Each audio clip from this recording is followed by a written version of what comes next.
This program is presented by Birch Gold Group, the precious metal IRA specialists.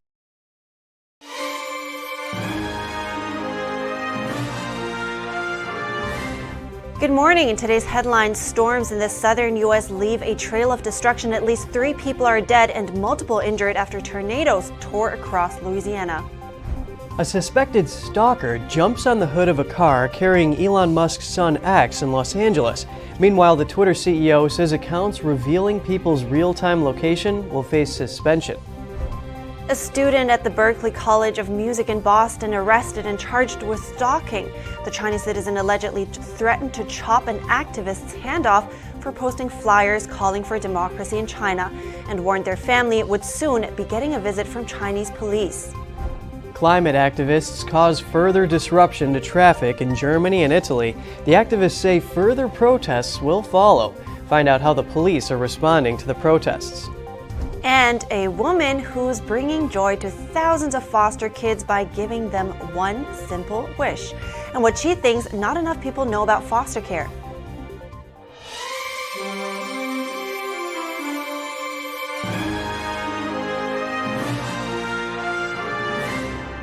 Good morning. Welcome to NTD. I'm Kevin Hogan. Good morning, and I'm Evelyn Lee. Today's Thursday, December 15th. And the U.S. Senate yesterday voted unanimously to pass legislation that would ban the use of video sharing app TikTok on government phones and devices. This amid growing concerns that the app poses a cybersecurity risk and is a threat to national security. The No TikTok on Government Devices Act was first introduced by Senator Josh Hawley. But let's move on to some severe weather news from Louisiana. A destructive storm is wreaking havoc across the southeastern United States. At least 3 people were killed and multiple others injured in tornadoes in Louisiana over the last few days. The massive weather system is also delivering heavy snow and blizzard conditions in states further north. NTD's Jeremy Sandberg tells us more about the storm's trail of destruction. Severe weather in Louisiana left only debris where homes once stood in many places across the state. A young boy and his mother were killed when a tornado tore through Keithsville. Authorities searched for hours to find their bodies after their mobile home was swept away. The boy was found a half-mile away on Tuesday. His mother was found dead under debris Wednesday morning in the early hours, 1 street away from where their home had been. A woman in Kelowna, west of New Orleans, was reported dead after a tornado destroyed her home. 8 others were injured. At least 20 people were taken to the hospital in the small town of Farmerville, near the border with Arkansas, some with critical injuries. She got alert, and the only thing we can hear, she said, "A tornado, get down." And by the time we landed on the floor, all we can hear was pow, pow. Numerous residents were forced to hide in their bathtubs and ride out the storm. We all grabbed each other. We jumped in the tub, and all we could do was just pray. Louisiana Governor John Bel Edwards declared a state of emergency Wednesday in response to the storms.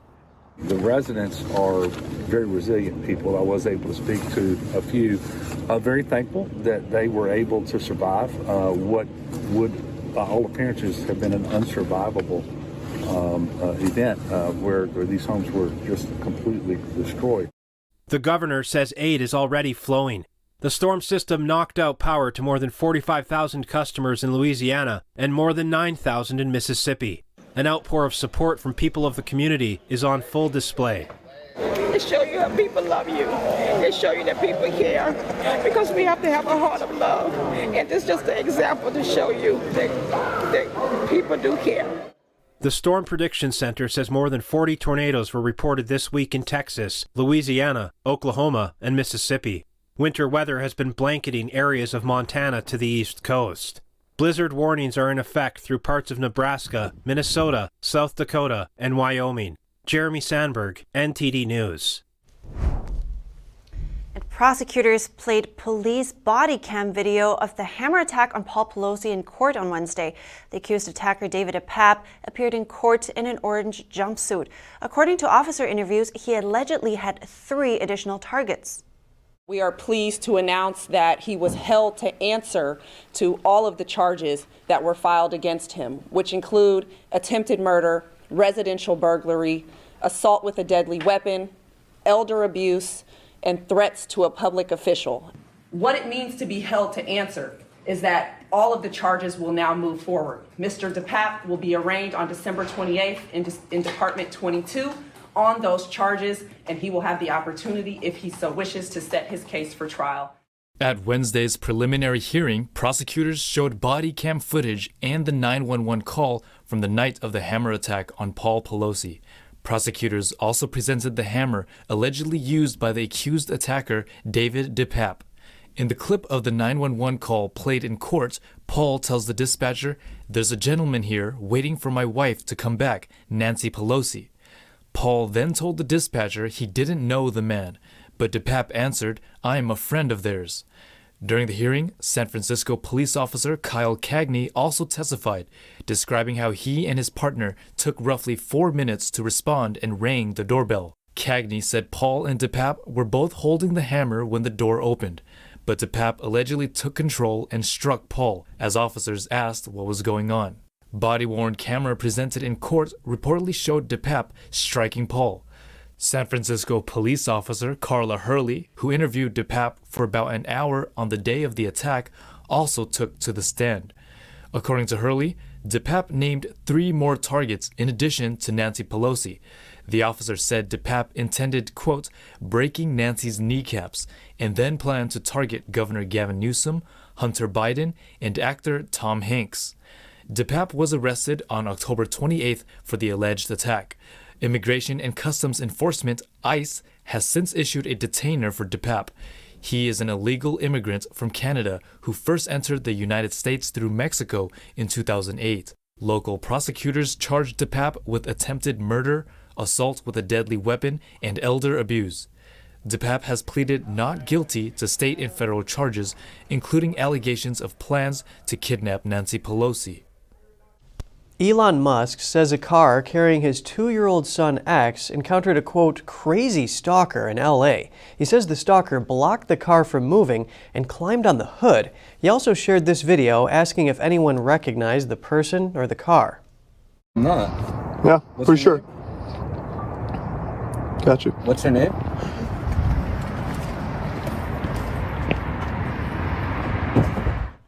Musk also wrote that he is taking legal action against Sweeney and organizations who Musk says supported harm to his family. He tweeted that any account doxing the real-time location information of anyone will be suspended as it's a physical safety violation. Doxing refers to searching for and publishing private or identifying information about someone on the internet, typically with malicious intent. Musk added that posting locations someone traveled to on a slightly delayed basis isn't a safety problem, and so it's okay. Meanwhile, Twitter has suspended an account that tracked the location of Musk's private jet. Jack Sweeney, a 20-year-old Florida college student, ran the @ElonJet account. He used publicly available flight tracking information to build a Twitter bot that tweeted every time Musk's Gulfstream took off and landed at an airport. Sweeney also has dozens of other accounts that track the private flights of well-off Americans. These included Microsoft co-founder Bill Gates, Amazon's Jeff Bezos, and Meta's Mark Zuckerberg. Musk had previously said that an account following his plane was not being banned. And a video of a congressional oversight hearing with Representative Nancy Mace has gone viral. It has garnered over 3 million views on Twitter. It involves a tense exchange between Mace and transgender activist Alejandra Caraballo. NTD's Daniel Monahan has more. Thank you, Representative, for the opportunity to clarify and provide context to my tweets. I have the immense privilege of testifying before the House Committee on Oversight and Reform. That's what transgender activist Alejandra Caraballo tweeted on the morning of December 13th. The topic was ties between white supremacy and anti-LGBT extremism. At the hearing, Mace questioned 6 witnesses, including Caraballo, on whether rhetoric on social media was a problem and a threat to democracy. Ms. Caraballo? Yes. All responded in the affirmative. Mace followed that up with another question. Do you believe that rhetoric targeting officials with violence for carrying out their constitutional duties is a threat to democracy? All parties again concurred. Representative Mace then highlighted a tweet that Caraballo herself published in response to the U.S. Supreme Court overturning Roe v. Wade. The 6 justices who overturned Roe should never no peace again. It is our civic duty to accost them every time they're in public. They are pariahs. Since women don't have their rights, these justices should never have a peaceful moment in public again. Mace pointed out that the transgender activist's tweet was just a few weeks after the attempted attack on Supreme Court Justice Brett Kavanaugh. That incident involved a 26-year-old man arrested outside Kavanaugh's house. The man told police he had planned to kill the justice, who was at home with his family. He was armed with a pistol, ammunition, a knife, pepper spray, zip ties, a hammer, and a crowbar. Representative Mace then detailed her own experience with being accosted. I carry a gun everywhere I go when I am in my district and I'm at home, because I know personally that rhetoric has consequences. Mace then referred to another Caraballo tweet claiming the Supreme Court was not a legitimate court and is an organ of the far right. So my last question today of Ms. Caraballo, do you stand by these comments, this kind of rhetoric on social media, and do you believe it's a threat to democracy? I don't believe that's a correct characterization What of you my tweeted, statements. though. Did you not tweet that? That you thought that the Supreme Court justices should be accosted? What I'm saying is that yes or that is no? not an Did you tweet accurate characterization of my statements. Representative Mace later tweeted, quote, "If you're going to be a hypocrite who advocates for violence online, you probably shouldn't do it testifying in my committee." Daniel Monahan, NTD News. And a Chinese student attending the Berklee College of Music in Boston was arrested on stalking charges yesterday. U.S. prosecutors say he threatened and harassed an activist for posting flyers supporting democracy in China. The 25-year-old student Xiaolei Wu allegedly told the person he would chop their hands off if they posted more flyers. The activist who posted the flyers is a U.S. lawful permanent resident from China who has family there. The flyers said, "Stand with Chinese people, we want freedom, and we want democracy." The criminal complaint says Wu demanded the flyers be torn down, and a Berkeley-focused WeChat group whose 300-plus members included the activist. He wrote that he was reporting them to the Public Security Agency in China and warned their family would soon be, in his words, greeted by them.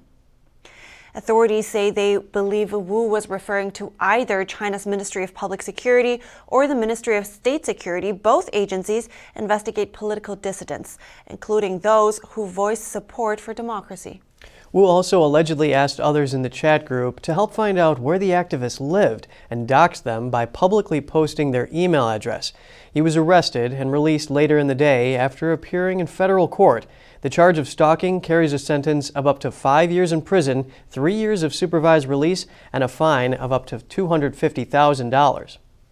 And coming up, climate activists continue to obstruct traffic throughout Europe. Members of the Last Generation group threaten future disruptions after having their homes searched. What's behind their tactics?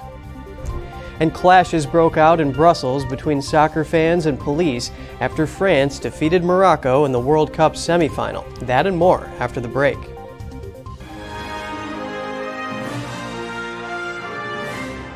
It's just clear as day. The media, whether it's broadcast, cable, or print media, has become extremely biased. And I started looking online for alternative ways to get information. And I saw an ad for a free trial.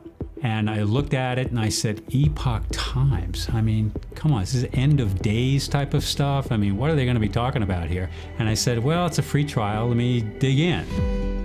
Is it giving me both sides? Is it giving me an objective point of view here? I have looked for opportunities to see where they might be biased, and I don't find it. It has given me a level of trust in media that I didn't think I'd ever get back. I love the Epoch Times because it has renewed my faith in the idea that a reliable, responsible, non-biased source of information is available. And I can say that I love it because of that.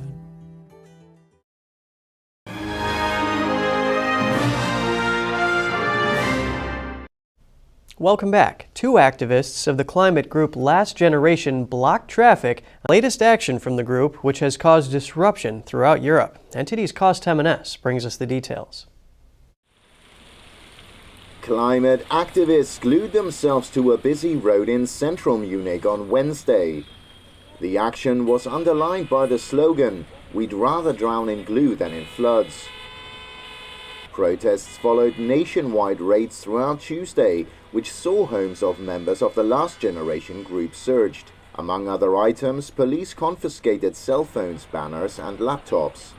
This activist says that despite the raids on their homes, there will be further protest action. The raids on our homes are a clear intimidation tactic, and it's very clear that this will not work. What do they expect next? That we just stop what we are doing? Activists laid down a sign on the road reading what will happen on Tuesday, hinting at further protests to come. Police removed the activists from the road as traffic was mounting. The general consensus being applied by authorities is that it prohibits all traffic disruptions relating to climate protests unless specifically approved beforehand. Further disruption was caused in Venice when a small group of protesters blocked traffic on a bridge linking the lagoon city to the mainland. Last Generation members are currently being investigated in Germany. The group is suspected of forming or supporting a criminal organization. They can potentially be prosecuted under Section 129 of the Criminal Code. The legislation, however, is controversial in Germany. Only around 5% of investigations conducted under Section 129 end up getting indicted. Kost Jimenez, NTD News. Climate activists are using a variety of methods to draw public attention, from throwing soup and black liquid on famous paintings to blocking roads and jet runways. Others glue their hands to stationary objects to make their statement. But the demonstrations don't always go as planned. Let's have a look. Two climate activists wearing orange safety vests interrupted a Beethoven violin performance at Hamburg's Elbphilharmonie concert hall last week. They climbed onto the stage and glued themselves to the conductor's lectern before lecturing the audience about global warming. There was one minor flaw in their plan. The lectern was removable. Boos turned to cheers as the stage manager promptly pulled the lectern with protesters attached off stage. The pair from the Last Generation protest movement were left in a back room outside the hall. The group is responsible for recently blocking traffic during rush hour in Germany, a runway in Berlin, and spraying black paint at a building of the German Soccer Federation in Frankfurt. Supporters of the group also poured a black liquid on a painting in a museum in Vienna, Austria earlier this month. But they aren't the only group resorting to these tactics. In France and Italy, climate activists blocked entrances on both sides of the Mont Blanc tunnel, disrupting traffic for hours. In Paris, the same group blocked off the Champs-Élysées last week and dumped orange paint on a statue outside a museum. Another like-minded group wearing Santa Claus costumes blocked off a street in front of the French Environment Ministry. In Milan, Italy, paint was splashed on the entrance to the La Scala Opera House, and in Spain, a mall in Madrid received similar treatment. These tactics bear striking similarities to those of the American activist organizer Saul Alinsky. While the radical refused to affirmatively describe his political ideals, his systematic theories and methods include occupying an area to force operations to grind to a halt. His community organizing was a form of gradual revolution. Alinsky also taught subversion from within and has influenced prominent political figures. Kost Jimenez, NTD News. French soccer supporters celebrated France's victory over Morocco in the World Cup semifinals yesterday. In Brussels, meanwhile, clashes broke out between France and Morocco supporters and the police. NTD's Kost Jimenez has more. France supporters poured into Paris's freezing Champs-Élysées Boulevard on Wednesday, celebrating the nation's semi-final win against Morocco. As the final whistle was blown, crowds gathered near the Arc de Triomphe. I was scared until the first goal, and then the first half was a bit tense with the free kicks. The second half was slightly better, but the rest of the match was complicated until we scored the second one, and that was a relief, but otherwise it was tense. Celebrations were mostly peaceful. Over in Brussels, however, things were not. Around 100 Morocco fans clashed with riot police after Morocco's 2-0 loss, eliminating Morocco's chance of becoming the first African nation to reach a World Cup final. Fans gathered near Brussels South Station, throwing fireworks and other objects at police. They also set alight garbage bags and cardboard boxes. Police responded with water cannons and tear gas and detained several fans. But according to reports, the clashes were brief and caused no serious damage. France is now poised to become the first team to retain their World Cup title in 60 years on Sunday. Kostem NS, NTD News. Next, we speak to a woman who is bringing joy to thousands of foster kids by granting them one simple wish and what she wants people to know about foster care after the break.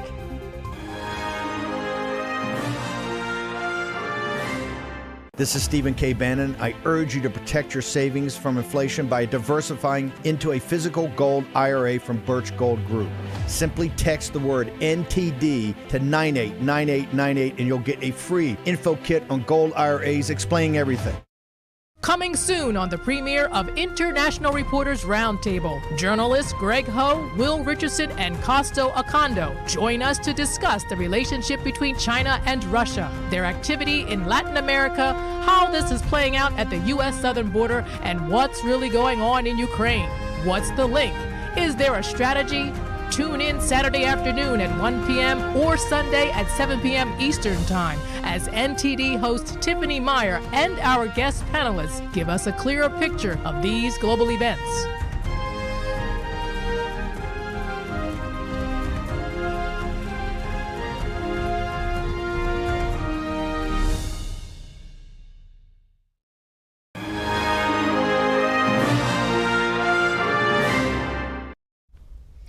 One simple wish. That's what Danielle Glito granted more than 20,000 foster kids last year alone. And she says that's just the beginning. It all started when she became a foster parent herself, and what she learned in that process just made her want to help out. Take a look. Well, one of the things that we found was most shocking to us was that when children enter foster care, oftentimes they move many times before they find a place to really settle in. And then they could be in those places for, weeks or months before they're reunified or adopted. And in that time, there is so much loss that a child faces. It's not just the initial separation of leaving their home, but it's leaving their school, their friends, sometimes their siblings, their neighborhoods, their churches, everything that is familiar to them. And then a lot of control is taken away from them. They don't have the ability to choose the way that they spend their days, or, even things as simple as not knowing, where do I put my toothbrush at night? And where do I wash the dishes? Do we put them in the dishwasher in this house? Do we eat dinner at the table? Do we eat dinner, whenever we want? All of these things are so traumatizing. And, when you're a kid, you just want to be a kid. And you're not thinking about having to make so many tiny decisions or, not feeling comfortable in a stranger's home. So we really felt like one of the best things we can do is give back a little piece of childhood. So tell these kids that they have the opportunity to come to us and without judgment, make a wish for something that would bring them happiness.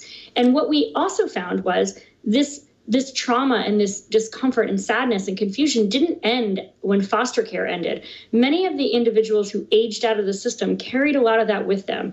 And so we extended our program to make sure that anyone who's ever been impacted by foster care can come to us, share a little bit about what they're wishing, what they need, what they're dreaming about, so we can help make it come true. And has there been a moment when you had, let's say, an especially strong feeling of gratefulness to be able to do what you're doing, or, a moment when you just thought that everything that you have been doing is absolutely worth it? I have that moment of gratitude every single day. We receive hundreds of wishes from children and young adults from around the country. And when we receive a response from them, a great example is a person wrote to me a couple of days ago and said she was able to deliver a wish to a child, and it was for a bunk bed.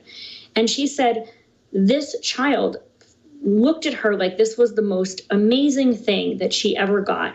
She couldn't believe that this was hers. It was what she picked out, what she wanted. And the individual who delivered it was also in foster care. And she said to me, thank you for creating this, because back when I was in care, oftentimes it felt like I didn't matter. I didn't feel like anybody was listening to me. And being able to see this girl and see that she felt seen she said helped her just as much. And for me, like, that's what this is all about. I mean, I want everyone to know that they matter, that what they want matters, and that, you know, they are loved. And things, I can't fix the situations they're in life, and many of us can't. But we can encourage, we can continue to tell people there's hope. And I love that about One Simple Wish. And I am just so grateful that, you know, I get to get up every morning and I get to give back a little bit of hope. That's great. And any lessons that you learned while working with all these kids and young adults? I think that, you know, one of the things that I learned is most people want to help. And all you really have to do is ask. You know, I think that sometimes we are afraid, no matter what it is, to say that we need help or to ask somebody to do something for fear they may say no. But I believe that most people are very kind and really do want to help others. And so I've learned to be more vocal about my own needs as well as the needs of the organization. To, you know, when we need help, when we need more support, to just ask for it. And I've been pretty, you know, like I said, I've been pretty pleasantly surprised that most people do want to help. And is there anything that you think people don't know enough about in terms of foster care or adoption?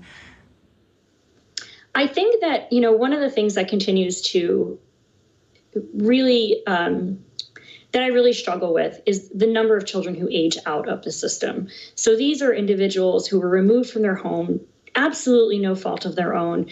They're raised in a system which is not a substitute for a family. And then when they turn 18 or turn 21, they're either right back where they were removed from or, you know, pretty much out on their own with very limited resources. And I know that it can be, especially this time of year, fun and you know, cute to help children, little kids, buy them toys, make sure they have presents. But, you know, these young adults, they still need us too. And, you know, for me, opening One Simple Wishes program years ago to anyone of any age was so important because I don't think people realize how much you still need hope and love in your life, even though you're not a child anymore. And I would encourage people who come to our site to look for those big kid wishes. Well, I think what you're doing for all those people is absolutely incredible. So thank you for sharing that today, Danielle Glito with One Simple Wish. I appreciate it. Thank you. She said a lot of it actually is also about the message, you know, that they matter. They matter. And One Simple Wish now also launched a scholarship program, a resource forum for those aging out. And they're also planning another new program to support their educational and employment goals. Wow, thanks for covering this, Evelyn. You know, I had no idea this kind of program existed. It really does sound like a great use of resources. Yeah, I agree. And like she said, everybody actually wants to help. Most people, she says, wants to help. So yeah, I think that facilitates a lot of things. Well, we're ending the program here. Write us at goodmorning@ntd.com. If there's anything you'd like to share with us, thanks for watching. I'm Evelyn Lee. And I'm Kevin Hogan.